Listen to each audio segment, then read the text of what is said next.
All right, shalom, shalom to the whole full elective nation of Israel. We're going to start off this lesson by giving all praises and honor and glory to Yahweh, Bahashem, Yahushua, Bahashem, Bahakadash. Double honor to the apostles, elders, and bishops of Great Millstone who rule well. All right, I've taught us this word in truth and sincerity, and peace and mercy to the whole full elect. Starting with the 144,000. All right, that's pushing this word in truth and sincerity across the four corners of the earth. And the rest of you that sincerely believe as well, peace and mercy to you and your household. All right, so we're in today's class, we're going to continue on with Wisdom of Solomon, the 17th chapter. And as you read the title, if you didn't see part one, see part one, and this is part two. Terror will strike you Egyptians at night. Okay, and this is basically what we're getting into, pursuing Wisdom of Solomon, the 17th chapter. Malak, I know you usually have a precept you want to open up with. You got something more? Yeah, real quick. Job 18:5. Just gonna go straight to the point. In regards to that precept, because I was, looking at that. Right? Because we know, simply put, he will be in heavy traffic, and heavy traffic as well. They're going to be doing all their madness as well. Okay. So it says here, I'm just going to read one precept. This is Job 18:5. It says, yes, the light of the wicked shall be put out, and the spark of its fire shall not shine. So, this is the executive orders in regards to the judgment of the wicked. Right now, the Lord has already taken back that so-called strange fire, but this precept is going into the finality of the destruction of the wicked. Right? No doubt about it, man. So everything will be gone, man. No spark, nothing. He cannot spark anything at all. He can't bring it back, right? Just like his technology that he set up to use. It's artificial. I'm just saying that to say it's artificial, that he has to conjure up sorcery in order to get things going. But this here is not going to. This revelation. This is the finality of that. None of that. No spark. Nothing. No light. Anyway, I said a lot there. Simply put, man. That's all I got.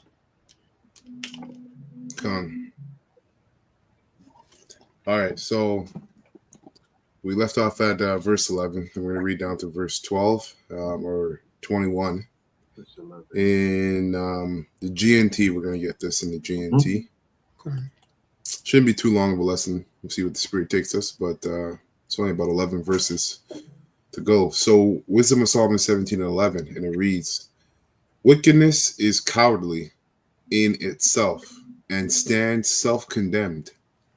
Someone with a guilty conscience will always imagine things to be worse than they really are.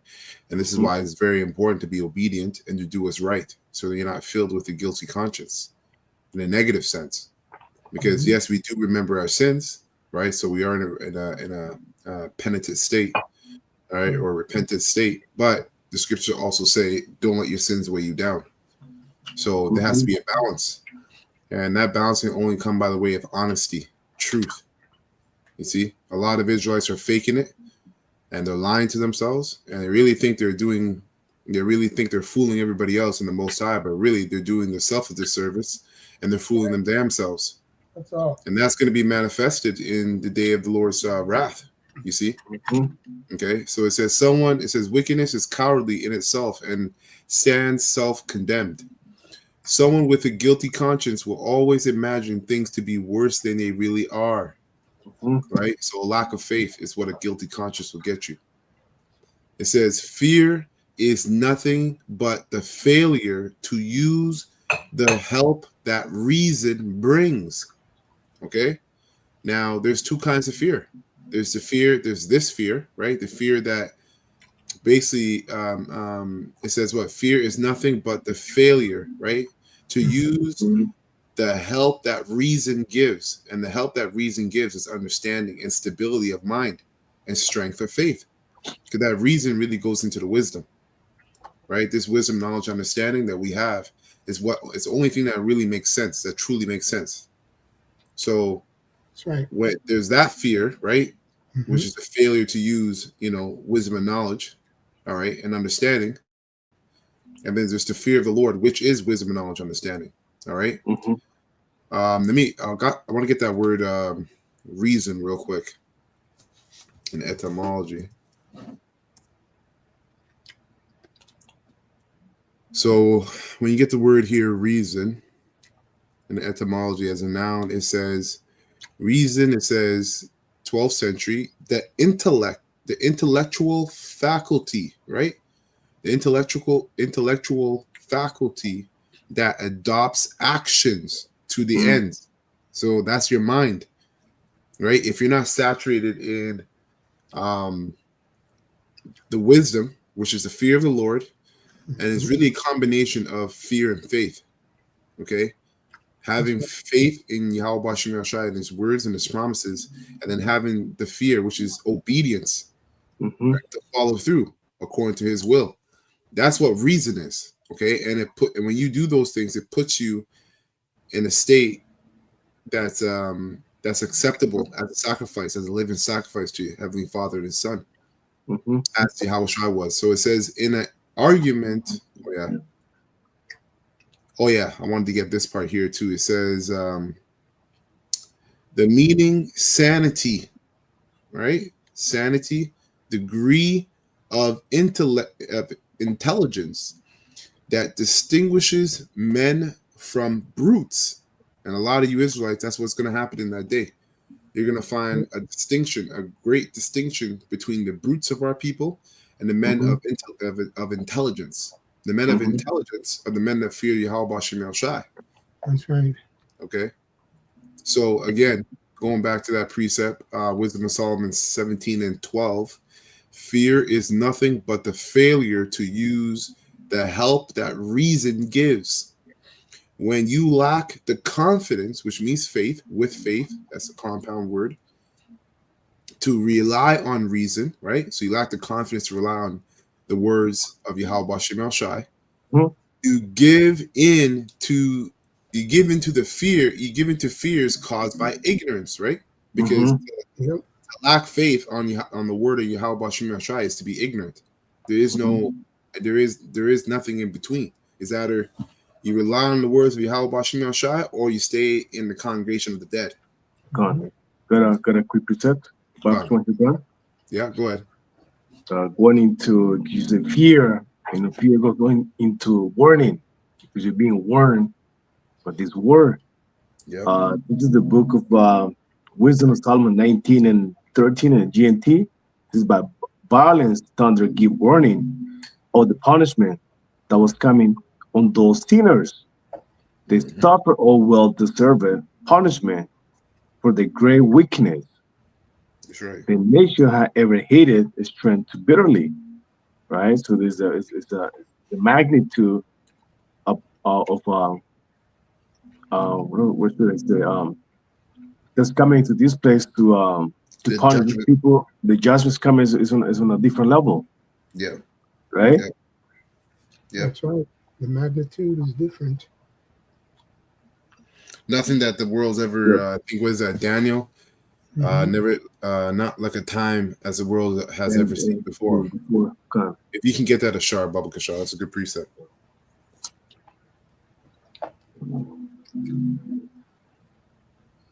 Ever was since there was a nation?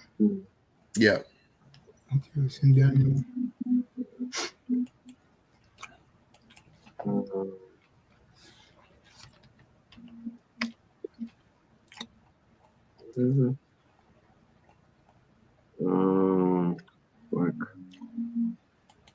Probably look it up on Google. It should.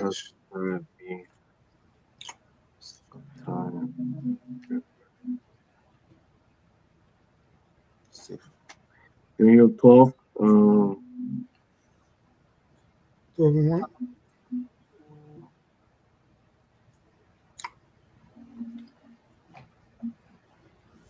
1. Yeah, 12 and 1. Daniel 12 and 1. And at that time, So Michael stand up the great prince, which is standing for the children of thy people, and there should be a time of trouble such as never was since there was a nation in to that time, to the same time. That's right. So Michael is that archangel that will stand up for thy people. Thy people in that time is talking about the elect, the Israelite of the Israelite of God, which is the elect. He's gonna stand up as a standard for the people, for the elect of Israel, right? Which is that visiting of Yahweh Shai with the host of heaven, all right, the army of heaven. But Mhm. the main point is that day, like you mentioned, the magnitude of that day, only the elect can see it through faith and feel it in faith. That's right. Only us, only the elect have the vision, right? The eyesight to see what's coming down the pipe. That's right. And even what we see in our eyes mind isn't to be compared to what the Lord's actually bringing. So like the scriptures say, not like a day has ever been seen before, right? Mhm. So let me get something here. I got Isaiah 33:6. We all know that precept. We get two precepts.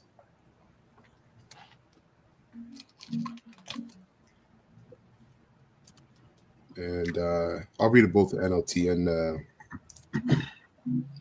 King James and NLT.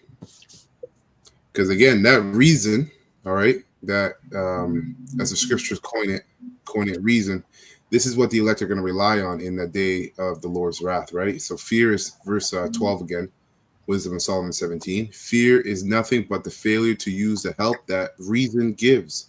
When you lack the confidence, the faith, right, to rely on reason, you give into the fears into fears caused by ignorance.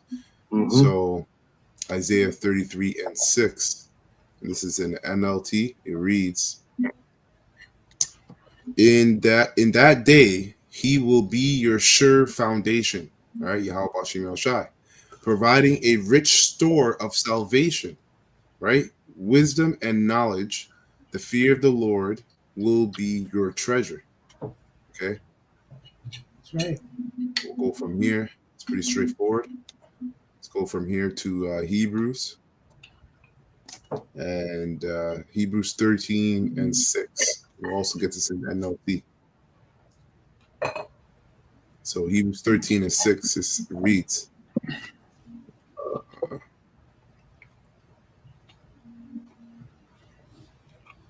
okay, I'll start at 5. It says, Hebrews 13:5.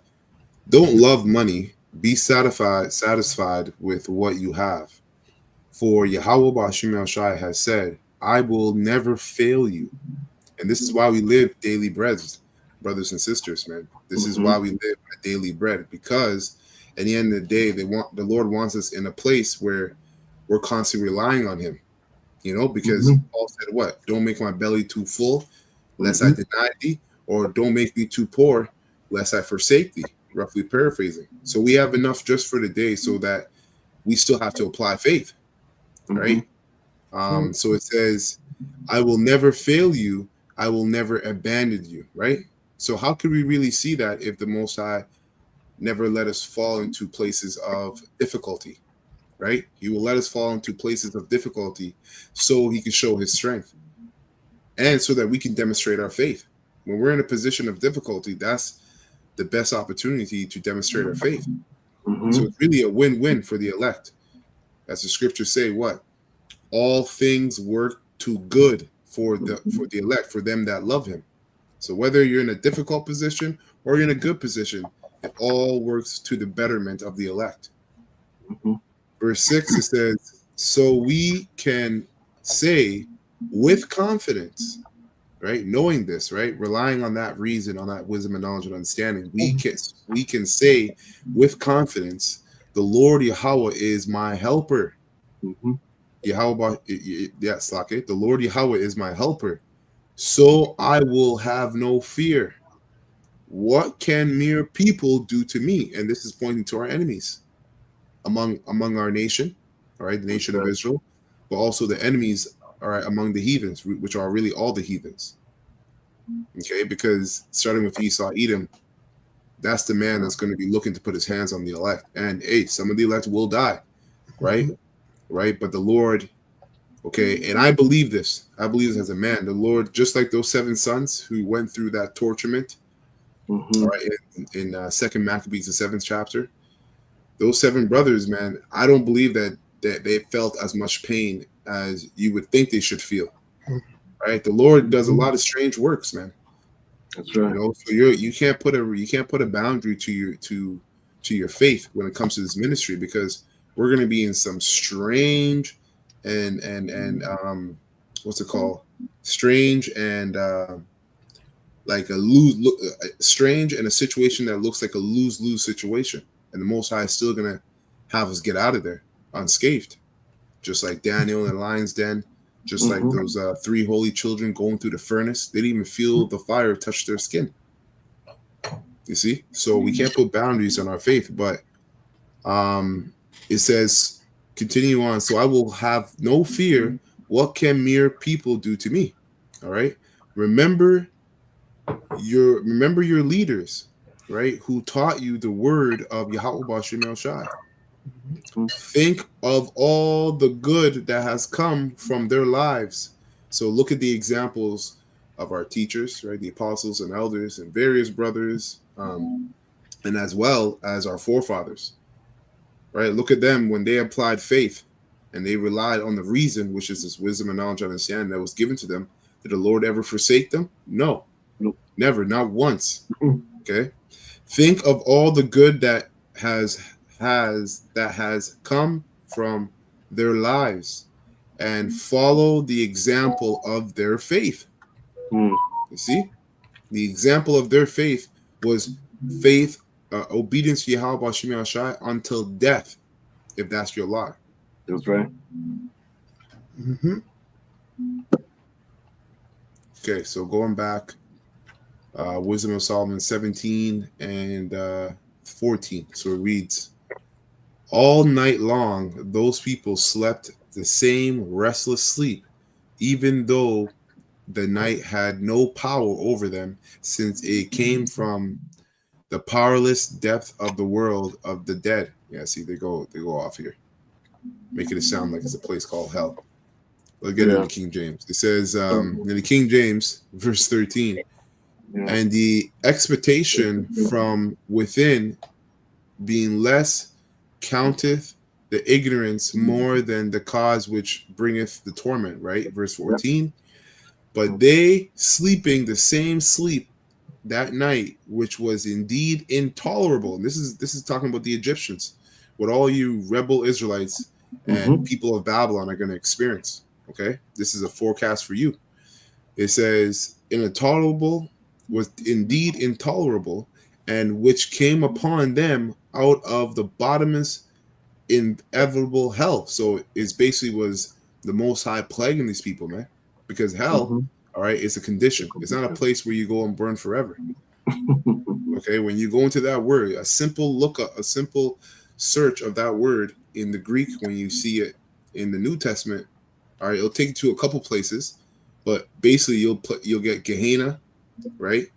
Gehenna is one place, all right, where basically we used to, which is a valley, where we would go and basically where you would burn the bodies of the dead, and you would also sometimes you would burn bodies of the dead, but sometimes a lot of times you would burn trash there. Get rid of waste there. Okay, so it says we're partly vexed. We're partly vexed with monstrous apparitions. You see, so it's not talking about a place called hell, but it's talking about them being vexed with apparitions. That is hell. Okay, we're partly vexed with monstrous apparitions and partly fainted, their heart failing them for a sudden fear that and not looked for came upon them. Let's go to GNT. We'll switch it up. It says they were chased by hideous forms and laid paralyzed as they surrendered themselves to the sudden and unexpected fear that came over them. It's gonna Yep. be a serious Peace, time, man. peace and safety. Then comes sudden destruction, man. That's right. Yep. Yeah, we've been telling you, people, you're looking off 1,000 years, 50 years, when the Lord can come and visit you anytime. But this year, this is the climax, the executive order, man. It's going to be terrible. Yes. So this is Luke 21 and 26. Luke 21 and 26. Let me just read this verse one more time. Wisdom of Solomon 17 and 15. They were chased by hideous forms and laid paralyzed as they surrendered themselves to the sudden, unexpected fear that came over them. So Luke 21 and 26, it says, people in the NLT, people will be terrified at what they see coming upon the earth. For the powers in heaven will be shaken. Oh, you know what? Yeah. I'm in the right spot. I'll read it again. People will be terrified at what they see coming upon the earth. For the powers in heaven will be shaken. And that's talking about the missiles, right? People are going to be terrified about that. But also talk about Yahweh Shai and the hosts of heaven. That's also going to be a terrifying sight to these people. Okay? And a lot of people are just going to faint and they're going to die through the fear of seeing these things.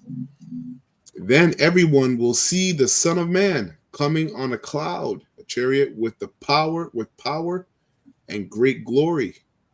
So when all these things begin to happen, stand and look up, for your salvation is near. You see? So the destruction of our enemies, right? The terror that's going to befall Egypt, modern day Egypt today, which is America, or spiritual Egypt, which is America. That is the beginning of us looking up towards our salvation. Because that's all that ties in together, man. You cannot have the kingdom of heaven without the destruction of Esau's kingdom. Can I bring this up just to back you up? Isaiah 63 and 1. Who is this that cometh from Edom with thy garments from Bosra? This that is glorious in his apparel, traveling in the greatness of his strength. That is speaking righteousness, mighty to save. Yahweh Shai, when he comes, he's not going to come the same way he left, right? That's right. And he's going to come with the chariots of the Heavenly Father. Yeah. Right? Michael the angel, right? That's right. He's going to come in and put this place in order. Yeah, that's right, man. It's going to be a terrifying thing, man. It's going to be a terrifying thing for the world, but a blessed sight for the elect. That's right. Matthew 24 and 3, don't go there. And 2nd Ezra 6 and 9, right? It was prophesied, again, rehearsed in the Gospels when the disciples asked him the questions, what shall be the sign of the coming of thy coming and the end of the world, right? So yes, Esau's kingdom is finished, will expire, right? The light of the wicked, the climax of it. We who can see in spirit and in truth is watching it go down. 100%. Right? And it's also prophesied with tells us there in 2nd Ezra 6 and 9, the same thing. Just wanted to say that because you did mention it for those at home. Anyway, that's it. That's it on that, Ashar? Yeah, that was it on that. Beautiful. All right. So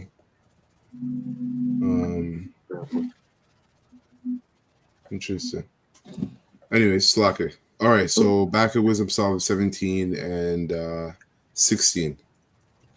So it says here, people would suddenly collapse and lie locked in the chains of their own fear. Let me read that again. People would, yeah, that's right. Fear is their prison. That's right. It says people would suddenly collapse and lie locked in the chain of their own fear. Farmers, shepherds, and laborers out in the countrysides were captured by the same inevitable fate. So everybody got it. Okay. and bound in the darkness by the same invisible chain, right? Of fear. That's a chain of fear. Because in that day, man, like when you're seeing people, run crazy. There's no law. Like you can't call the police to help you. You got to survive on your own. Yep. You got kids. You're a woman. People can break into your home. You got to think about food, and then all of a sudden you see missiles coming from the sky. Right? You hear the sirens, and then you see the chairs open up. Yep. That's gonna, if you're not, that's a lot to take in as a human being, as a mere mortal. You're gonna die. You're gonna die by the sight of that. You're gonna faint. You're gonna get caught up in a blast, or you're gonna take a missile. So this gift that we've been given to be mentally prepared, all right, through the walk of this ministry, which is Yahushua's walk, which will strengthen our faith and fear. That's a gift, man. This opportunity is a gift that you can't put a price on. These people are going to be completely gone when this thing comes, man. Bugging the hell out. Yep. Verse 18, they were panic stricken by the sighing of the wind, or by the singing of birds. Hey, and Malak, you remember the group of birds I sent you? Right. Hey, the Most High, those of you, hey, that's that scripture. This is where I was getting that from. Those of you at home, you look up birds that make the most weirdest sounds, and you see the creation of the Most High. And some of these birds, if you were to hear them in the wilderness, you would bug the hell out at the sound that they can make. Some of them can make the sound of a crying baby. Mm-hmm. That's right. And then some of them are like yay small, but they make a sound of a beast that's like 15 feet tall by the way they can roar. It's crazy. Mm-hmm. So people are going to be bugging out, man. They're going to be bugging out. Vexation of spirit, man.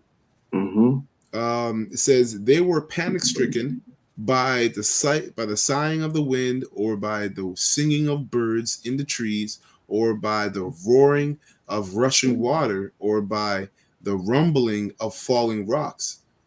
Because you're going to be in a state of perplexities, right? The scriptures say, as a man that got away from a bear, and he met a lion, and he got away, or he met a lion and got away from a lion, met a bear, and he got away from the bear. He came to the house, leaned his hand, he got bit by a snake. That's perplexities, man. Yep.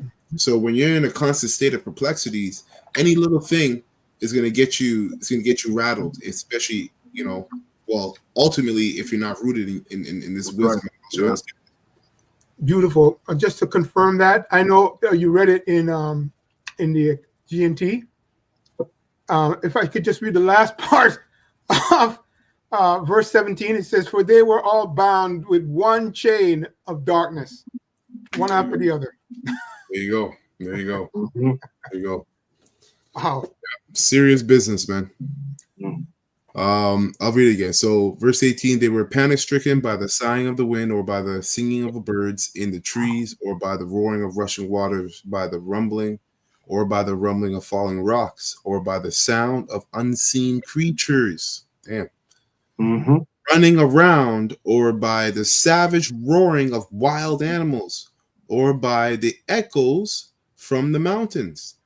Ecclesiasticus 39 and 28, right? Yeah, And also, Get it? And also, Yeah, newly created beasts, or newly created creatures. When the Lord produced those creatures, man, that He has created from time, you're going to be bugged out as hell. He's going to show you some of them too. Anyway, let me get it real quick. Newly created 39 and 28. Ecclesiasticus.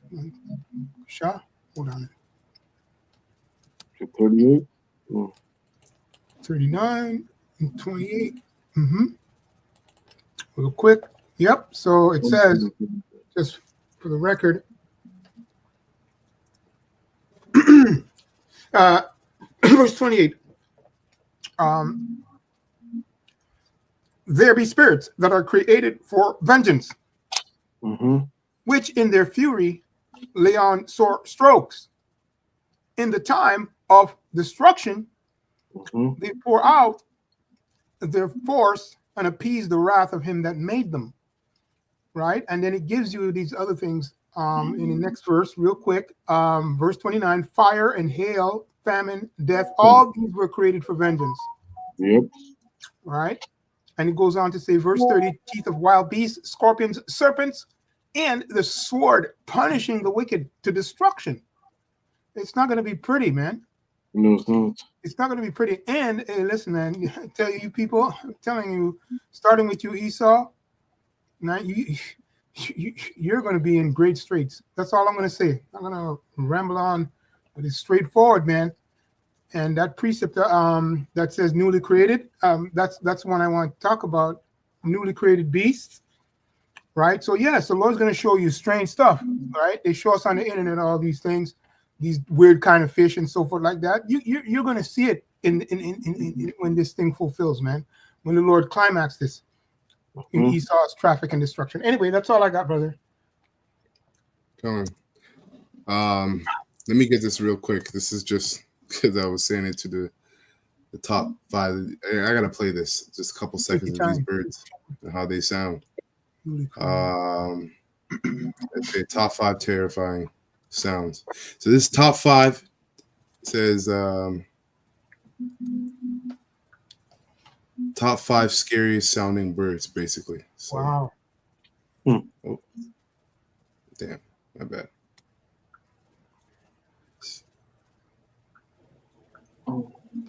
But first, you'll have incredible luck tomorrow if you like, and subscribe to my channel within 3 seconds. Australian bustard. You hear that shit? That's a fucking bird. Imagine hearing that in the wilderness at night. And you're by yourself. You know that thing sounds like a beast that's like 20 feet tall. The way it's roaring.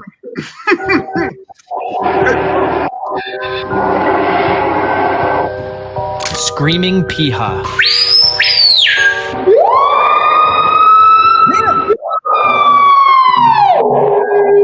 I hear the fire engine, but I can't see it. Yep.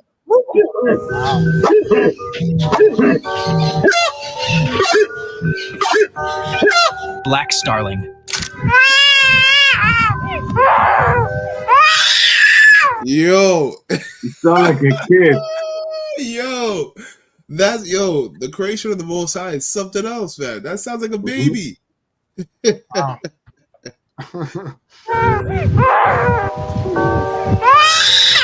Wobbly bird. That sounds like a spaceship, man. These are the 5 But I can't see it. sounds. Well, you got a couple sounds there. I've heard crazier ones, but like this the show bill is crazy. The terrifying bird sound in the world. Lyrebird. Lyrebird. Listen to Lyrebird. Yeah, pull it out.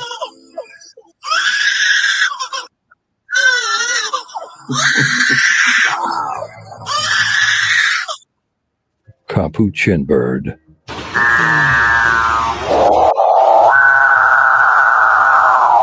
Showbill. This is crazy. This is gunshot.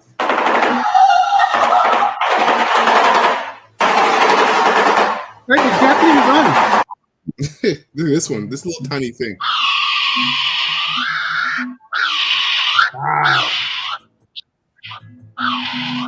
Kookaburra.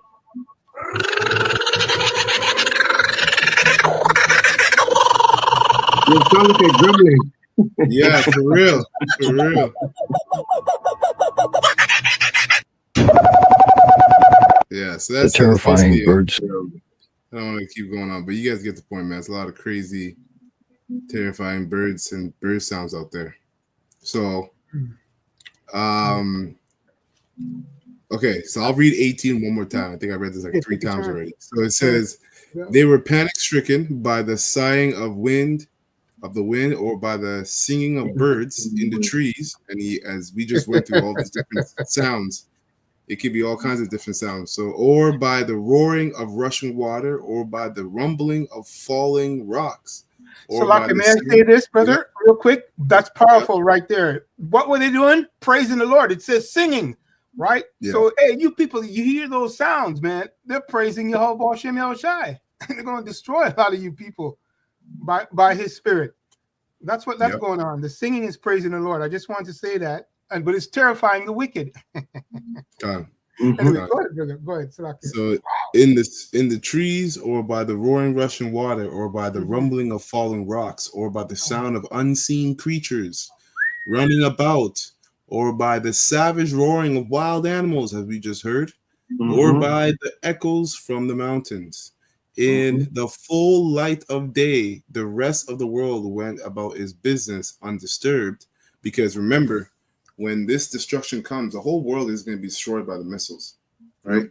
And it tells you in Revelations that even after, I think in Revelation or Wisdom of Solomon, that after the destruction of America and see, Israel will get hit by missiles, America will get hit. The Edomite bases worldwide. Yeah, all of America will get hit.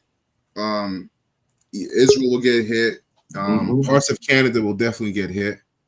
That's right.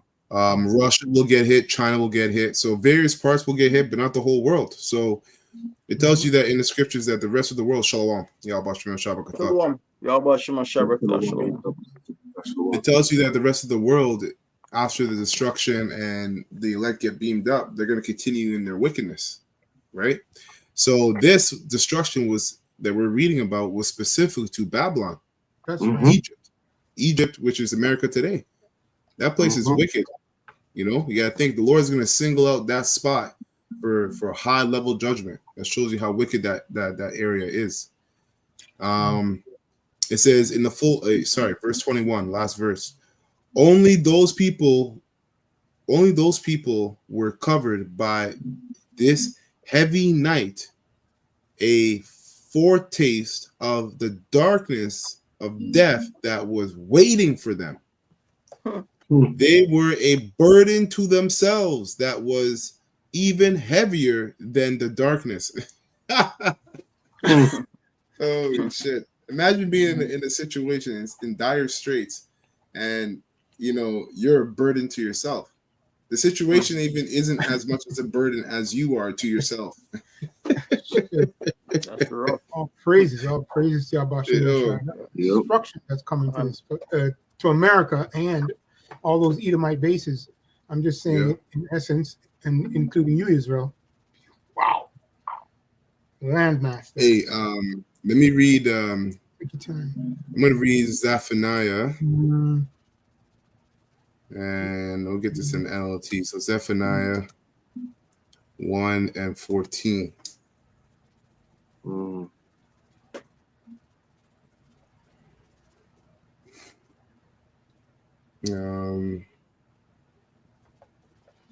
Let's see, 14. So it reads Zephaniah 1 and 14 in NLT. It says, the terrible day of the Lord Yahweh is near.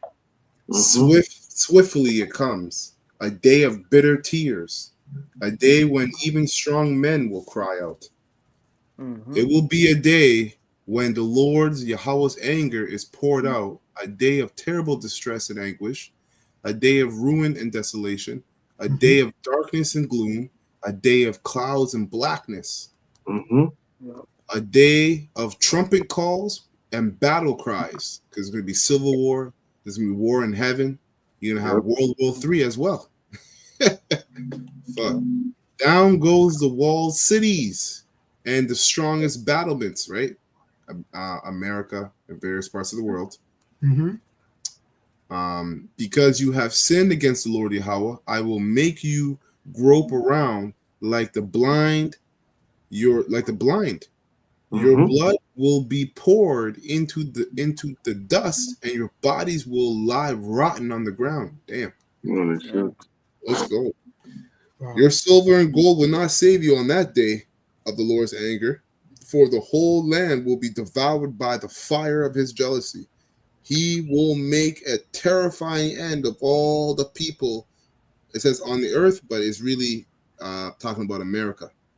Okay, and again, Israel, the land of Israel. Okay, you got the heathens living in there. Majority of the people living in there are heathens, and China and Russia are going to be hit too. And parts of Canada are going to be hit, but mainly America is at that place of sacrifice, the altar of the Lord.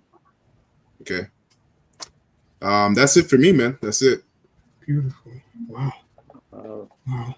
Let me get this quick. Yeah. Scenario 3 and 1, because what you just read right now. Woe to her that is filthy and polluted to the present city, going into America. America's being oppressing so-called Negroes, Latinos, and every American Indians, right? So judgment's coming. Just because you think is the strongest nation in the world, they have nuclear missiles, power, whatever you want to call it, right? Doesn't mean the Heavenly Father ain't watching you, was going to deal with you accordingly. That's right. Wow. Real quick, let me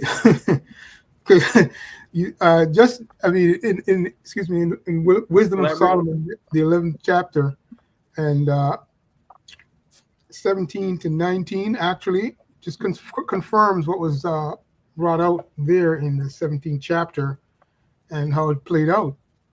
He touched on it here and then went into it greater. I'll just read it. It says, this is verse 17, Wisdom of Solomon 17, 11 and 17, excuse me. It says, I'm reading from my phone, for thy almighty hand had made the world, of matter, right? Without form and void, right? I'm just prefacing from there.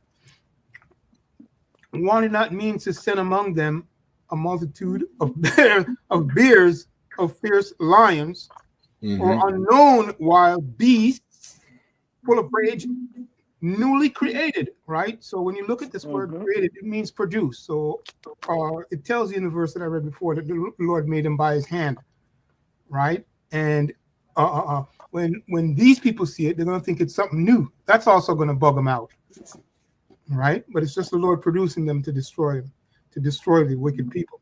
It says, breathing out either a fiery vapor or filthy scents of scattered smoke or shooting horrible sparks out of their eyes, right? Verse 19, whereof not only the harm might dispatch them, that's HARM, harm might dispatch them at once, but also terrible sight utterly destroy them. But also terrible sight. When you see it, people are going to bug out. Their heart's going to fail them. Physical heart, because you bugged out in the mind. That's what I wanted to bring out. Okay, in regards to it. So yes, a lot of people are going to see these things, or they're going to hear it, and they're going to die just from hearing and dying. Okay. Yeah. Hey, like those sounds. Those sounds, man. You know that last point. You know that thing where somebody taps you on the shoulder or scream really loud in your ear, and you get that weird feeling. And if you have a weak heart, and at that time it says, when we read upward, it says their heart is gone, man. Which is their mind. Their mind is gone. So your physical heart, your ticker, is just a matter of time before you fall apart. Anyway, that's all I got on that. It just jumps out at them. Yeah. Yeah. Some of them. I do have something. I don't know if it came out during the lesson earlier or not. Zechariah 14, verse 12. Did it come up? No, you're good. Okay, let's bring it up. Zechariah 14, verse 12, it says, and this shall be the plague which the Lord Yahweh Shemel Shai will smite all the people that have fought against Jerusalem. Their flesh shall consume away while they stand upon their feet, and their eyes shall consume away in their holes, and their tongue shall consume away in their mouth. And it shall come to pass in that day that a great tumult from the Lord Yahweh Shemel Shai shall be among them, and they shall lay hold every one on the hand of his neighbor, and his hand shall rise up against the hand of his neighbor. Yeah, so you're going to get civil war and world war. These nations are going to be fighting against each other. That's what a tumult goes into, right? A rumbling, a roughing. Yep. That's it on that? Wow. There's some more, but You know, you can jump down that whole. Okay, I read a little bit more. And Judah also shall fight at Jerusalem, and the wealth of all the heathens round about shall be gathered together, gold and silver, and apparel in great abundance. And so shall be the plague of the horse, of the mule, of the camel, and of the ass, and of all the beasts that shall be in these tents, as this plague. And it shall come to pass that every one that is left of all the nations which came against Jerusalem shall even go up from year to year to worship the king. Yeah, that's going to be in the kingdom. So that's a future thing, right? So this destruction will lead to these nations serving Israel forever, right? Starting with the elect of the nation of Israel, because everything that this earth has to offer and everything it is was first a gift to the sons of God, which are the elected nation of Israel, the 144,000. Right now, I want to get this precept from the comment board. It's a good precept from Ariah. This is Psalms 2 and 10 in the NLT. Now then, you kings, act wisely. Be warned, you rulers of the earth. And this is twofold: the heathens, right, and the heathens that rule the world, but also us underground kings, the hopeful elect.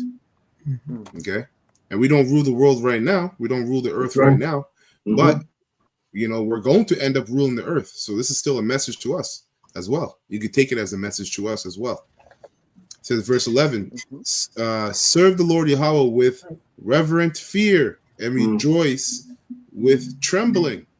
You see? Verse 12, submit to Yahweh Ba'ashim Yahushai's royal son, Yahweh Shai. Submit to Yahweh's royal son, Yahweh Shai, or he will become angry and you will be destroyed in the midst of all your activities. His anger flared. Yeah. So like that's going into Alistair. Yeah. Activities and festivities. It says you be destroyed in the midst of all your activities, for his anger flares up in an instant. And then it says, but what joy for all who take refuge in him. Beautiful. That's right. Beautiful precept. Beautiful refuge. All right, man. So, with that, we're going to close up. That's Wisdom of Solomon, the 17th chapter, part 2. Lord willing, this lesson was edifying to the hopeful elect of the nation of Israel. I want to give all praises and honor and glory to Yahweh, Bahashem, Yahushai, Bahashem, Rukakadash. Double honor to the apostles, elders, and bishops of Great Millstone who rule well and have taught us his word in truth and sincerity. Peace and mercy to the hopeful elect, starting with 144,000 that pushing this word in truth and sincerity across the four corners of the earth. All right. Abba, Kwam Mashallah, and Shalom to the hopeful elect. Shalom to the hopeful elect. Yo.